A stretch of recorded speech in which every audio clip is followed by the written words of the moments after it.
एक गांव में करीम नाम का एक गरीब आदमी रहता था। 1 साल पहले ही उसने शादी की थी। उसकी पत्नी प्रेग्नेंट थी। हर रोज़ की तरह वह मजदूरी करने गया हुआ था। शाम को अचानक से उसकी पत्नी के पेट में दर्द होने लगा। उसकी पत्नी घर पर अकेली थी। करीम घर पर नहीं था। तभी कुछ पड़ोसी मिलकर उसकी पत्नी को हॉस्पिटल ले गए और करीम को भी सूचित कर दिया कि तुम्हारी पत्नी अस्पताल में है, जल्दी जा। करीम जल्दी से भागा हॉस्पिटल पहुंच गया। करीम की पत्नी की हालत बहुत ख़राब थी। डॉक्टर ने कहा जल्दी ही इनका ऑपरेशन करना होगा, वरना माँ और बच्चे दोनों की जान जा सकती है। करीम ठहरा एक गरीब आदमी। उसके पास ऑपरेशन कराने के पैसे कहाँ से आएंगे? उसके पास तो करीब 2000 रुपये ही थे। करीम जहाँ काम करता था वहाँ के बॉस को एडवांस में पैसे मांगकर देखा, लेकिन बॉस ने पैसे देने से मना कर दिया। एक गरीब की कोई मदद नहीं करना चाहता। फिर वह अपने एक दोस्त के पास गया और उससे भी मदद मांगी। उसके दोस्त ने कहा मेरे पास भी करीब 2-3 हज़ार रुपये ही हैं। दोस्त हो इसीलिए सभी पैसे दे रहा हूँ। करीम को हॉस्पिटल में 20,000 रुपये जमा करने थे, तभी उसकी पत्नी का ऑपरेशन होता। वह मुश्किल से 5,000 रुपये ही इकट्ठा कर पाया। अब 15,000 रुपये कहाँ से आए? तभी उसके मन में एक ख्याल आया। वह अपने एक दोस्त को लेकर सड़क के किनारे गया और कहा अभी मैं जो करने जा रहा हूँ वह बहुत रिस्की है। मेरे बीबी बच्चे को बचाने का बस यही एक रास्ता है। करीम ने देखा आगे से एक कार आ रही थी। करीम जानबूझकर उस कार के आगे आ गया और उसका एक्सीडेंट हो गया। कार चालक गाड़ी से उतरा और कहने लगा माफ़ कीजिएगा, मैंने देखा नहीं, आपको ज़्यादा चोट तो नहीं लगी? आओ मैं आपको हॉस्पिटल ले चलता हूँ। तभी करीम के दोस्त ने कहा ऐसे कैसे चोट नहीं लगी है? पीकर गाड़ी चलाते हो। हम तो पहले पुलिस स्टेशन जाएंगे, उसके बाद ही हॉस्पिटल जाएंगे। ड्राइवर कहने लगा देखिए कुछ ले दे के बात हो सकती है तो अच्छा रहेगा, पुलिस स्टेशन मत जाइए। करीम के दोस्त ने कहा कितनी गहरी चोट लगी है बेचारे को, अब महीना भर काम नहीं कर सकेगा, तो आप इसके 1 महीने का खर्चा और हॉस्पिटल का खर्चा को टोटल 15,000 रुपये दीजिए, वरना हम पुलिस स्टेशन जा रहे हैं। कार चालक पुलिस के लफड़े में नहीं पड़ना चाहता था, इसलिए उसने 15,000 रुपये दे दिए। करीम को बहुत गहरी चोट लगी थी। उसने कहा कोई नहीं, गरीब हूँ, इतना तो दर्द सह सकता हूँ, जल्दी हॉस्पिटल चल, तुम्हारी भाभी को बहुत तकलीफ़ हो रही है, जल्दी से उसका ऑपरेशन कराना होगा। फिर वे जल्दी से आकर हॉस्पिटल में पैसे जमा कर दिए।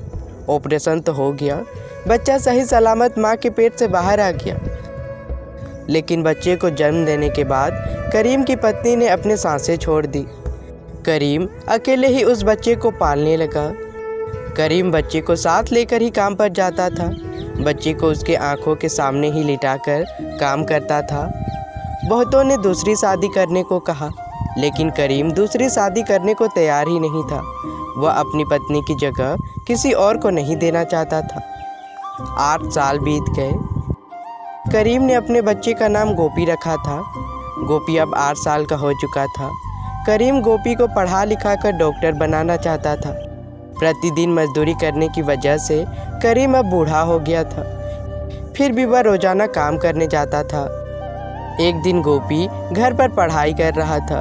तभी एक आदमी ने बताया तुम्हारे पिताजी अचानक से बेहोश हो गए हैं, कुछ लोग उन्हें हॉस्पिटल लेकर गए हैं, जल्दी जा।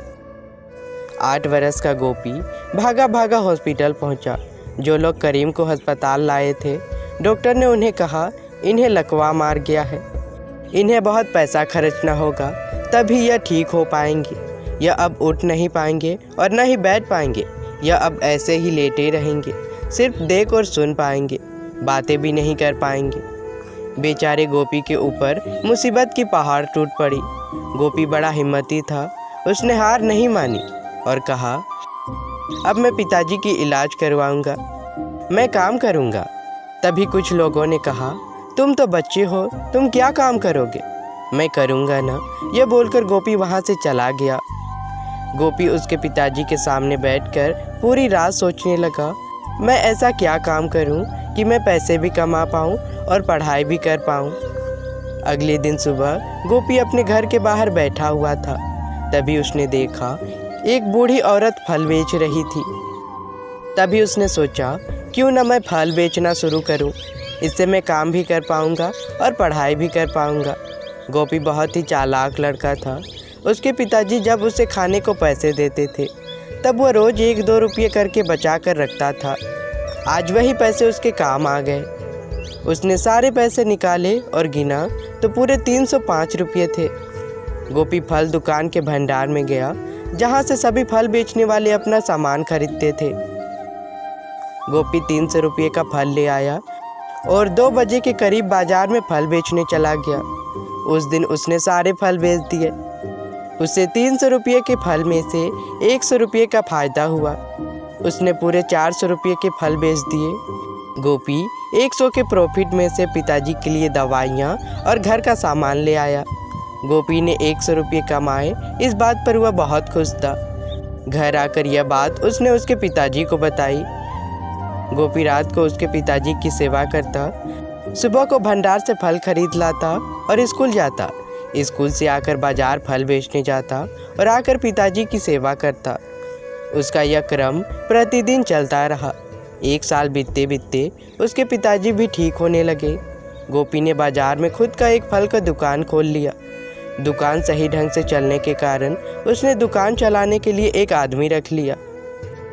सुबह पढ़ाई करने स्कूल जाता और आकर दुकान पर रहता। इसी तरह वह अपना जीवन बिताने लगा। कुछ ही वर्षों में गोपी ने अपने पिताजी का इलाज भी करवा लिया। उसके पिताजी अब ठीक हो गए।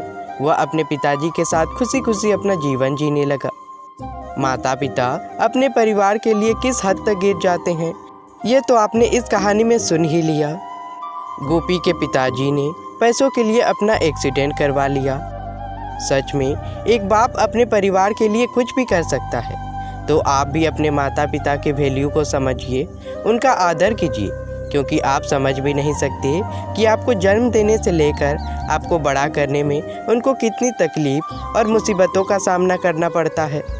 इस कहानी में तो गोपी ने अपने बेटे होने का फर्ज पूरा किया है। आप भी अपनी ज़िंदगी में ऐसा ही कुछ करें कि गर्व से आपके माता पिता कहें कि ये हमारा बेटा है। कैसी लगी आपको मेरी यह कहानी, कमेंट करके ज़रूर बताएं। और मेरे चैनल पर नए हैं तो मेरे चैनल को सब्सक्राइब भी करें। धन्यवाद।